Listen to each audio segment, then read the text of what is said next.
Good morning. നമ്മൾ ഇന്ന് സംസാരിക്കാൻ വേണ്ടി പോണത് ഈ മനോഹരമായ വിഷയത്തിനെ കുറിച്ചാണ്. ആദ്യത്തെ ടീം നമുക്ക് പരിചയമുള്ള 2 ടീമുകളാണ്. ആ ടീമിന് നമ്മൾ നല്ലൊരു കയ്യിൽ കൊടുക്കാവുന്ന യൂറോ കപ്പ് നേടിയ അല്ലെങ്കിൽ കോപ്പ അമേരിക്ക കപ്പ് നേടിയ ടീമിന് നമ്മൾ കയ്യടി കൊടുത്തിട്ടില്ല. Big upload, big powerful upload. നമ്മളെ ടീം പെർഫോം ചെയ്യുള്ളൂ. നമ്മൾ മറ്റുള്ളവരെ അപ്രീഷിയേറ്റ് ചെയ്യുമ്പോഴേ നമ്മുടെ ടീം പെർഫോം ചെയ്യുള്ളൂ. സോ നമുക്ക് നമ്മുടെ ടീമിലേക്ക് വരാം. നമ്മുടെ ടീമിലേക്ക് വരുന്ന സമയത്ത് നമ്മൾ വേൾഡ് കപ്പ് നേടാനോ അല്ലെങ്കിൽ യൂറോ കപ്പ് നേടാനോ നമ്മൾ ടീമിനെ ബിൽഡ് ചെയ്യേണ്ട കാര്യമില്ല. കോപ്പ അമേരിക്ക കപ്പ് നേടാൻ വേണ്ടി നമ്മുടെ ടീമിനെ നമ്മൾ പാകപ്പെടുത്തേണ്ട ആവശ്യമില്ല. പക്ഷെ ചില മിനിമം കാര്യങ്ങൾ, മിനിമം സ്റ്റാൻഡേർഡ് ഓഫ് പെർഫോമൻസ് നമ്മുടെ ടീമിൽ ഇല്ലെങ്കിൽ സംഗതി പ്രശ്നമാണ്. അപ്പോ നമ്മുടെ ടീമിലേക്ക് വരുമ്പോൾ പ്രൊഡക്ടിവിറ്റി വളരെ പ്രധാനപ്പെട്ടതാണ്. ഉൽപാദനക്ഷമത അതില്ലെങ്കിൽ നമ്മുടെ കമ്പനി പൊട്ടിപ്പോകും.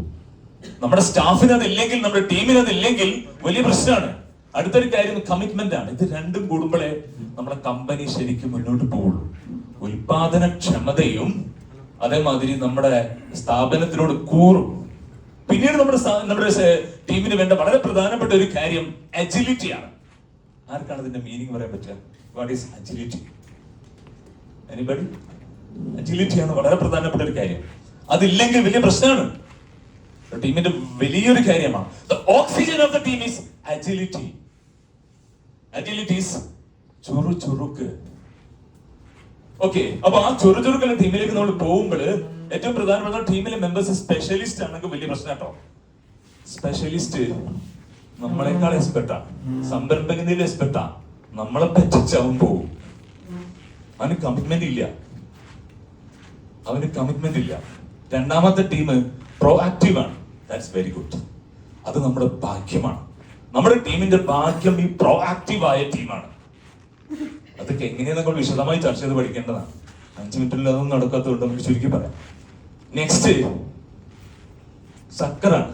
സക്കർ എന്ന് പറയുന്നത് നമ്മുടെ ടീമില് നമ്മൾ അയൽവാസിനെ നിശ്ചയിക്കും. ചിലപ്പോ കഴിവില്ലാത്ത അയൽവാസിനെ നിശ്ചയിക്കും. അധികം ആൾക്കാർക്കും പറ്റല് കഴിവില്ലാത്ത അളിയനെ പിടിച്ച് മാനേജറാക്കലാണ്. ഈ സക്കറെ നമ്മുടെ ടീമിന്റെ ഫുൾ എനർജി കൊണ്ടുപോകും. He became a big problem to our team. ഒന്നും മുന്നോട്ട് പോകില്ല, ആകെ പ്രശ്നമാവും. പിന്നെ കൗൺസിലിംഗ് ഫുള്ള് വേണ്ടി വരും. അപ്പോ സക്കർ വന്ന പ്രശ്നമാണ്. അടുത്തതോ കൺഫ്യൂഷനിലാണ്. ഇന്നത്തെ ന്യൂജൻ സ്റ്റാഫിനൊക്കെ ഉള്ള വലിയൊരു പ്രശ്നം കൺഫ്യൂഷനാണ്. ഈ കൺഫ്യൂഷനിലെ ആളെയൊക്കെ നമ്മൾ മാറ്റിയിട്ട് സക്കറ എന്താ ചെയ്യാൻ പറ്റുമെന്നല്ലേ, സക്കറ മാറ്റലേ പറ്റൂ. കൺഫ്യൂഷനിലെ ആളെയൊക്കെ നമുക്ക് എന്ത് ചെയ്യാൻ പറ്റും? പ്രൊആക്റ്റീവ് ആക്കി മാറ്റാൻ പറ്റും. സ്പെഷ്യലിസ്റ്റിനെയും നമുക്ക് എന്താക്കാൻ പറ്റും? കസ്റ്റമൈസ്ഡ് ട്രെയിനിങ്ങിലൂടെ പ്രോ ആക്റ്റീവ് ആക്കി മാറ്റാൻ പറ്റും. ഈ പ്രോ ആക്റ്റീവ് സ്റ്റാഫാണ് എന്ത് നമ്മുടെ ടീമിന്റെ ഏറ്റവും വലിയ അസറ്റുകൾ. നമ്മൾ ഈ വിഷയം ചർച്ച ചെയ്യുന്നത് സ്റ്റാഫിന്റെ പെർസ്പെക്റ്റീവിലല്ല, സംരംഭം നടത്തുന്നത് നമ്മുടെ പെർസ്പെക്റ്റീവിലാണ്. അതുകൊണ്ട് സക്കർ വരാതെ നമ്മൾ നോക്കണം. അപ്പൊ ഇതിന് എന്താ ചെയ്യേണ്ടത്? നമ്മുടെ ടീമിലേക്ക് നമ്മുടെ ഇൻടേക്ക് ആണ് ഏറ്റവും പ്രധാനപ്പെട്ട കാര്യം. നമ്മൾ ആവശ്യമുള്ളവരെ മാത്രമേ എടുക്കാൻ പാടുള്ളൂ. ഫുട്ബോൾ താരത്തിനെ കളിക്കാൻ അറിഞ്ഞുകൂടാത്ത ടീമിൽ എടുക്കൂല എന്ന് പറയുന്നത് പോലെ ഇതിന് പറ്റാത്ത ഒരാളെ നമ്മൾ എടുക്കാൻ പാടില്ല. ആദ്യം നമ്മൾ നോക്കേണ്ടത് ഒരു വ്യക്തി എടുക്കുമ്പോൾ നോക്കേണ്ടത് അദ്ദേഹത്തിന്റെ സ്വഭാവമാണ്. Higher the character. ബാക്കിയൊക്കെ നമുക്ക് ട്രെയിൻ ചെയ്യാം. സ്വഭാവം നന്നായിരിക്കണം. പോലീസ് കേസ് ഒന്നും ഇല്ലാത്ത, അങ്ങനത്തെ ബാക്ക്ഗ്രൗണ്ട് ഇല്ലാത്ത ആളെ നമ്മൾ സെലക്ട് ചെയ്യണം. ഫസ്റ്റ് പ്രോസസ് എന്ന് പറയുന്നത് അഡ്വർടൈസ്മെന്റ്. നല്ല അഡ്വർടൈസ്മെന്റ് കൊടുത്തിട്ട് നമ്മൾ എന്ത് ചെയ്യണം? പരമാവധി എന്താ പറയാ, ആൾക്കാരിലേക്ക് അത് എത്തിക്കണം. അടുത്തതോ ഇന്റർവ്യൂ ആണ്. ഇന്റർവ്യൂ ഒക്കെ നന്നായിട്ട് എന്താ പറയാ നമ്മൾ സെറ്റ് ചെയ്യണം. ഈവൻ ഒരു സൈക്കോളജിക്കൽ എക്സ്പേർട്ട് പോലും ഉണ്ടാവുന്നത് നല്ലതാ. അങ്ങനെ നല്ല ഇന്റർവ്യൂ കൊടുത്താലേ നല്ല സ്റ്റാഫിന് നമുക്ക് കിട്ടുള്ളൂ. നമുക്ക് നല്ല ആളെ കടഞ്ഞെടുക്കാൻ നമുക്ക് സാധിക്കണം. ഇന്റർവ്യൂ കഴിഞ്ഞിട്ട് ഇൻഡക്ഷൻ, അവൻ ഇൻഡക്ട് ചെയ്തിട്ട് പിന്നെ മുന്നോട്ട് പോയിട്ട് അടുത്ത സ്റ്റേജ് വളരെ പ്രധാനപ്പെട്ടതാണ് മെന്ററിംഗ് സിസ്റ്റം. നമ്മുടെ സ്ഥാപനത്തിലെ സീനിയേഴ്സ് നമ്മുടെ പരസ്പരം മെന്ററിംഗ് സിസ്റ്റം അവിടെ വേണം. മെന്ററിംഗ് സിസ്റ്റം വളരെ പ്രധാനപ്പെട്ടതാണ്. ചീഫ് മെന്റർ ആരായിരിക്കണം? നമ്മുടെ കമ്പനിയിലെ ചീഫ് മെന്റർ. നമ്മുടെ പറമ്പാട സാറിന്റെ കമ്പനിയിലെ ചീഫ് മെന്റർ എന്ന് പറഞ്ഞാല് അദ്ദേഹമാണ് കറക്റ്റ് വ്യക്തമോ. അതിന്റെ ട്രെയിനിങ് സ്ഥാപനത്തിന് ട്രെയിനിങ്ങിനൊക്കെ പോകുന്ന സമയത്ത് ഈസ് വർക്കിംഗ് ചീഫ് മെന്റർ. അങ്ങനെ ചീഫ് മെന്റർ ആയിട്ട് നമ്മുടെ എന്റർപ്രണർ പോകുമ്പോഴേ നമ്മുടെ ടീമിലൊരു എന്താ പറയുക, ഒരു സംവിധാനം ഉണ്ടാവുള്ളൂ, ഹയറാർക്കി ഉണ്ടാവുള്ളൂ, ഒരു മ്യൂച്വൽ റെസ്പെക്ട് ഉണ്ടാവുള്ളൂ, ഒരു എഡ്യൂക്കേഷൻ കൃത്യമായിട്ട് നടക്കണം. പിന്നെ നമ്മുടെ സ്റ്റാഫ് റിട്ടൻഷൻ വളരെ പ്രധാനപ്പെട്ട ഒരു കാര്യമാണ്. ആളെ ഒരു ഭാഗത്തൂടെ കൊണ്ടുവന്നിട്ട് പിറ്റേന്ന് അദ്ദേഹം പോകാൻ പറ്റില്ല. അപ്പൊ റിട്ടൻഷന് വേണ്ട സ്ട്രാറ്റജികൾ, റോൾ ക്ലാരിറ്റി, അത് കൃത്യമായിട്ട് നമ്മളവിടെ വേണം. നമ്മുടെ HR-മായി ചർച്ച ചെയ്ത് ഒരു റോൾ ക്ലാരിറ്റി ഇല്ലെങ്കിൽ അവൻ എന്തൊക്കെ ഇവിടെ പ്രതീക്ഷിക്കാം, സാലറി മാത്രമല്ല അവന്റെ ഗ്രോത്ത് എന്തൊക്കെ ഇവിടെ പ്രതീക്ഷിക്കാം, അതൊക്കെ അവിടെ റോൾ ക്ലാരിറ്റിന്റെ കൂടെ നമ്മൾ പറഞ്ഞു കൊടുക്കണം. പിന്നെ നെക്സ്റ്റ് എൻഗേജ്മെന്റ്. ഇവിടെ പിന്നെ കുറച്ച് മുന്നേ നമ്മുടെ ഹാപ്കോ മാറ്റേഴ്സിൽ ട്രെയിനിങ്ങിന് പോയ സമയത്ത് അവിടെ ഒരു പദ്ധതി ഉണ്ടാക്കിയിരുന്നു, happiness programme of Hapco staff. അവർ ഫുട്ബോൾ കളിക്കണം എന്നൊക്കെയാണ് പറഞ്ഞത്.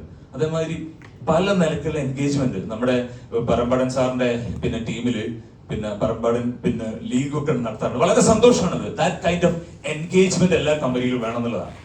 ഓക്കെ, നെക്സ്റ്റ് എന്ന് പറയുന്നത് ഹ്യൂമാനിറ്റേറിയൻ അപ്രോച്ച്. നമ്മുടെ സ്റ്റാഫിനോട് മനുഷ്യത്വപരമായ ഒരു അപ്രോച്ച് ഇല്ലെങ്കിൽ വലിയ പ്രശ്നമാണ്. നമ്മൾ ഹ്യൂമാനിറ്റേറിയൻ അപ്രോച്ചിൽ നമ്മുടെ സ്റ്റാഫിനോട് പെരുമാറുന്നില്ലെങ്കിൽ നമ്മുടെ കമ്പനിയിൽ ഒരാൾക്കും ഹ്യൂമാനിറ്റേറിയൻ അപ്രോച്ച് കിട്ടൂല.